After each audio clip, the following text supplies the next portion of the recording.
Thank you. Are you recording right now? Yeah, we're recording. Do you want to sit in the chair? Sit in the chair. Yeah, she's like 3 blocks up. Yeah. It won't be long. We won't pedal anywhere. We'll stay here. You can watch. It'll be a treat for you. I need one of those bikes. You do? Yes. Do you want a card? Sure. Because then my husband can steer and I won't crash in the crowd. It is very convenient that way. Here's a card for the man who builds them. Is this Betty's bike? It is Betty's bike. Here, put this on. Thank you. You're welcome. Anywhere in particular, just like high up? That looks good. I think you're good. Okay, my next guest is Sam, who I just ran into randomly here. Sam, you live in the neighborhood? Yeah, moved here about a year ago. You live on Bryan. I shouldn't give your address on a podcast. That would be bad. I live in Wedge Region 1, North Bryan area. Wedge Region 1. And so what brings you here to Open Streets? It's just always fun to be here without all the car traffic. The air is a lot cleaner. Get to see a lot of people I know, fun activities. It's always a good day of the year. You moved here recently, so Yep. Were you coming to Open Streets Lindale before you lived here? Not before. I guess I had come before I lived here, just by coincidence. After I moved in, there was one like last fall too, so this is actually my second time since moving here. That was a fake one though. It happened in the fall. It was cold. Yeah.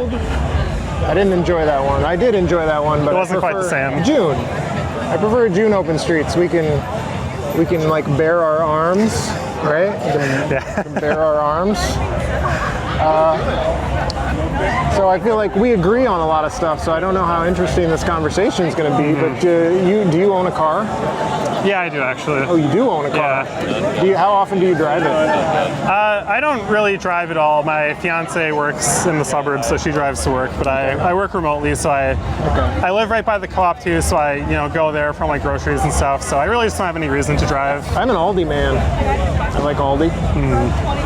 If I lived like a little bit closer, I might go to Aldi. So you're mostly on your bike? I don't even bike that much anymore. I can just walk to everything so easily. So I mostly walk actually. I also find that I'm walking a ton, and I don't know if people understand the mental and probably health benefits, although it's not like I can feel the health benefits. I'm sure walking a lot has health benefits. Yeah, I bet if you didn't walk anymore, you'd see the difference. Yeah. But hard to appreciate it when you're doing it. But more to the point, the mental benefits, I find that when I'm stressed, when something like bad happens, something that is upsetting, like taking a long walk makes me feel better.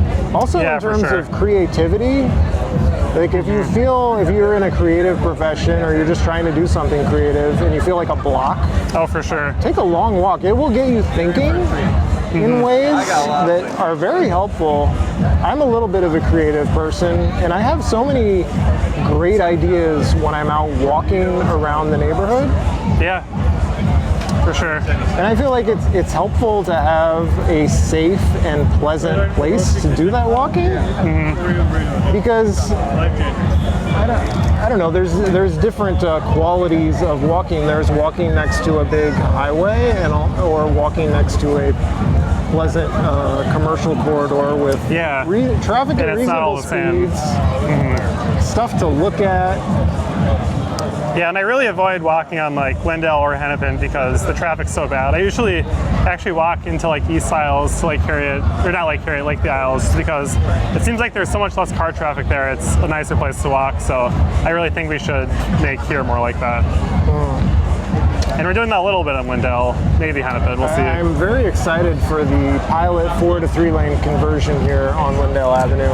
Me too. And I'm hoping to see Marion Green and have Marion Green in this chair. I'm going to kick you out when Marion Green shows up.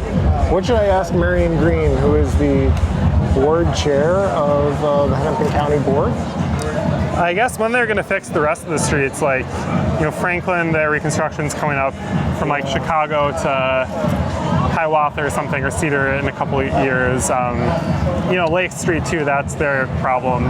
So, Lindale is one thing. And people, they see these new medians on Lindale, and they're really happy to see them. They're like, oh great, the county, I'm so glad they're doing something. But we have to remember that it took people protesting for 3 or 4 years on Lindale, marching across the street, blocking traffic, getting a lot of media attention just to make that happen. So the county is really, they're not willing to make big changes. And the success we've had is from advocates pushing for it. Although I'm going to have to be very polite to Marion Green.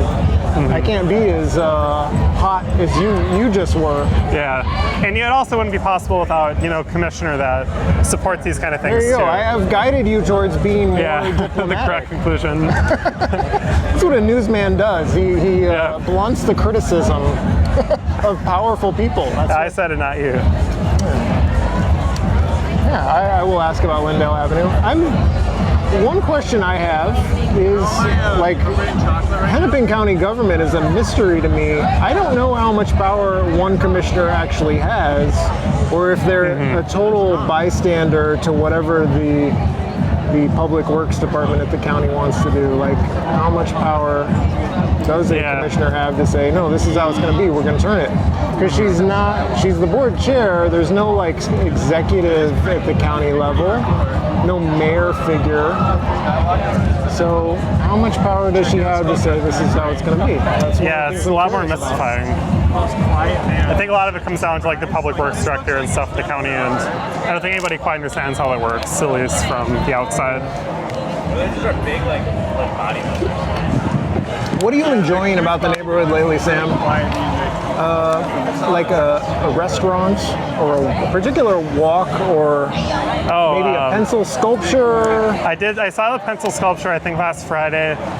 We started going to Econos, the Mexican restaurant, between 28th and Lake Street. We've been obsessed with that. So. Really? How many times have you gone? I think we went there 3 times. Probably would have been more, but I got COVID immediately after going there the last time. So I haven't been back since. I don't have COVID anymore, but... It's very loud. I can see how you could get COVID there because you have to shout to be heard. When I think it was from a wedding I got it. Oh, okay.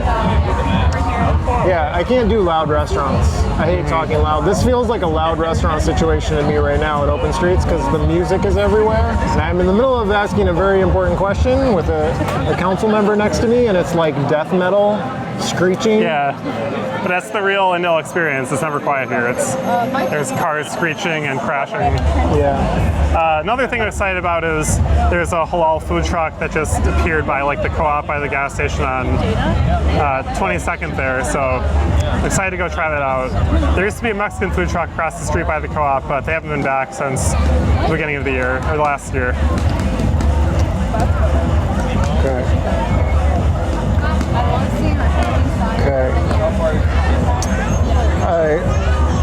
Okay, I apologize for looking at my phone, Sam. You're my treasured guest. Kids these days are so rude. I'm currently searching for a better guest than you. That's what I'm doing. You always gotta hustle. I respect that. All right. Hey, Jonathan. That was so sweet. Do you want to get into the podcast seat? Sure. Okay, Sam, you're out. I found a better Nice guest. talking to you. Wait, what? No, I've been here for a while. It's okay. Yeah. Sam was starting to drag. He was telling me stories I had no interest in. I had to park my bike, but yeah. We're not going to move. We're not gonna move. You could just leave it there.